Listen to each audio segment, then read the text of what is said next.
بصمته الفنية كفنان حر. هي أسئلة متعددة الجمالية التي تشكل صلة وصل بين المشروع المسرحي وبين المتلقي. في إطار التغطية الخاصة لفعاليات الدور 23 للمهرجان الوطني للمسرح بتطوان، ومن أجل التفكير والتأمل بشكل عملي في مهام المخرج المسرحي ومسؤولياته الفنية وعلاقاته المتعددة داخل منظومة العرض المسرحي، وفي اليوم السادس من هذه التظاهرة الفنية انطلقت بسينما أفينيدا أشغال الندوة الفكرية تحت عنوان رهانات الإخراج المسرحي اليوم بالمغرب. بالتوقيع النهائي المسرحي، وهذا هو الدارج عموما على المستوى الدولي. بخصوص الندوة الفكرية تم الاشتغال هذه السنة على أنه الإخراج وعلاقته الإخراج كأساس للعملية الإبداعية المسرحية، أنه الاشتغال على الإخراج في علاقته بالنص وعلاقته بالجمهور، علاقته بالممثل وعلاقته بالسينوغرافيا والفضاء.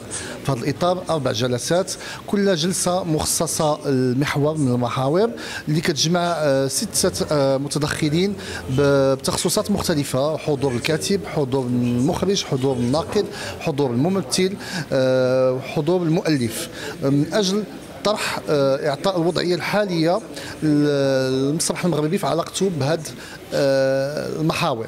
الجديد ديال هذه السنة أنه الندوة الفكرية أصبحت في يومين، بأن ولاو فيها 28 متدخل، بمعنى ولات عندها قيمة أكبر مقارنة بالسنوات السابقة.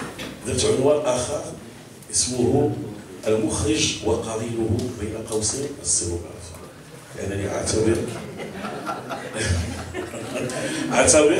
دائما أن السينوغراف هو قرين المخرج في تصوره الإخراجي.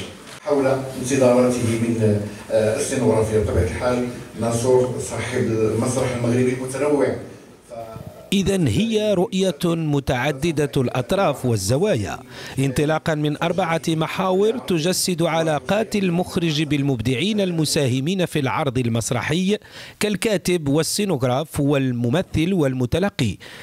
ولمواكبة الندوة الفكرية تم إحداث لجنة علمية مكونة من أكثر من 30 متدخلا ومتدخلة من مختلف التخصصات الفنية، لتبقى الندوة الفكرية ركيزة أساسية وأرض جد مناسبة للنقاش في الدورة 23 للمهرجان الوطني للمسرح بتطوان.